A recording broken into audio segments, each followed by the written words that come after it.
Hi there, Steve Kaufman here. You know, originally today I was going to talk about the importance of uncertainty, the willingness to accept uncertainty in language learning, because someone had commented on that here at my channel. And of course it is so important in language learning to accept that things remain vague. The only thing that's certain is what you yourself commit to do. So I was going to talk about that in greater detail, but I'll save that for another occasion, because I'm going to talk today about living language. Why? Because I decided that I would buy living language Greek and living language Hebrew. All right? So I just got them today, so I'm quite excited, so I want to talk about that. So so here's the point. You know, I want to learn Greek, Hebrew, Arabic, and Turkish. At home, I have, I don't know if it's colloquial or teach yourself or living language. I have a starter set for Arabic and for Turkish. I haven't really done much more than leaf through it. I'm here in Palm Springs. Suddenly had the urge. I went to Amazon. I bought the Greek and the Hebrew, because those four, call them the Middle East, Central Asia, the ancient world. That's going to be the next thing that I go after. So, you know, and I started looking at Greek at Link, and of course the sound quality of some of the beginner material at Link is very, very good. Who is she? In Greek, it's excellent. And of course, with the text-to-speech, I can highlight a word, I can highlight a phrase, I can hear it pronounced. All of this is very important as I'm trying to familiarize myself with the Greek alphabet, because that's the first step. Until I can read, it's hard to really remember the sounds, for me at least, unless I can visualize that connection between the sound and what I'm reading. So as I'm listening through the first 5 lessons of who is she, and really not much is sticking, so not only is the content fuzzy and uncertain, it's essentially unintelligible. I'm starting to notice certain letters of the Greek alphabet and associate them with certain sounds. I got a long way to go, and for a long, long time, it's going to remain uncertain. But I have the certainty that I will eventually succeed. I will eventually be able to understand Greek, and then when I get into Arabic, Turkish, and Hebrew, I'll eventually be able to understand those languages. I won't be perfect. There'll be gaps. I won't be able to say exactly what I want. Partly because I'm not devoting myself full time to it. I'm still listening to my Polish and Czech and Ukrainian podcasts and reading newspaper articles that I import into Link from various online newspapers in those languages. However, the certainty is that I will eventually get there. So at any rate, just to comment a bit on living language, they have the living language. First of all, they get 4 little books in each set.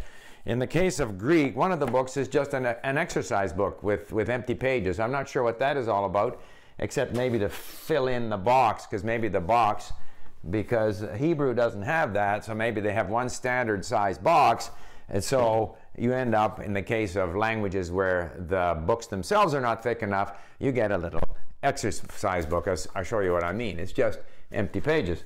Anyway, that's always useful. And then they divided all of them into, they have the audio, which I haven't yet listened to, and then they have what they call essential, intermediate, and advanced.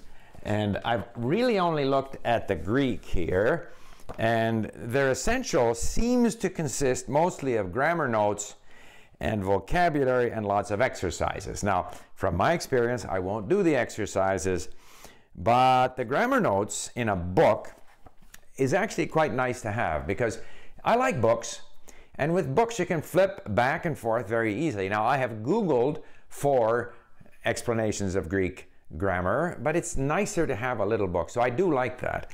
And there's no real content in this beginner book, it just seems to be vocabulary and grammar explanations, which in my case, because I have Link, that's okay. I have all the lessons that I need, and as I listen to the audio and I read through, and of course I can see the meaning, and in the case of who is she, there's 26 lessons there where I know it because I've used that same story in Russian, I know it in English because I wrote it. Where else did I use it? I think I used it in Czech. So, you know, I know what the story is. But I start getting these questions about the grammar. So once you become inquisitive about the grammar, that's a good time to read up on the grammar. So the more exposure I have through this fuzzy, uncertain, can't quite make it out text, the more exposure I have, the more interested I am in the grammar, and the more I'm going to remember of the grammar. One thing I found interesting is that you know, for each lesson they say, in this lesson you will learn how to describe something or someone, use colors and other common adjectives in Greek, describe more than one person and thing, use what you've learned to describe your house and family. I very much doubt it. Very much doubt it. My experience is that whether it be the colors or the names of people in my family, I learn it, I forget it, I learn it, I forget it. It's not because I've gone through this book that I will learn it. What they then do, so that the essential book seems to be grammar, some basic grammar, basic phrases to get you started, but no real interesting content. Then in the intermediate and advanced books, they provide you with different units where you do have sort of conversations. For example, here in the intermediate Greek, for example, Unit 4, using the telephone.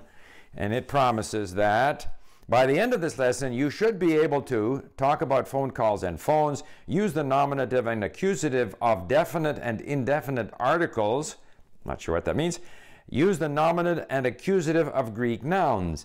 Again, my experience is, remember, uncertainty, I probably will not be able to do that at the end of this lesson, but it will introduce these concepts, and in particular, if I'm doing this in conjunction with a lot of listening and reading, it should be useful for me. So I'm looking forward to doing that, and again, I see lots of exercises which I won't do. And then by the time you get to advanced, and again, I just open these at random pages, so in advanced you have presumably more advanced conversations, and obviously there's audio for these conversations. And again, they probably promise that by the end of this chapter you'll be able to do this and that. Yeah, at the end of this lesson, you'll be able to conjugate passive voice verbs in the past tense, form the passive voice in the past tense, maybe, but I doubt it. But then they have lots of grammar explanations. If the present stem ends in whatever Greek letters with instead of in the active single past, the stem changes to before Examples are.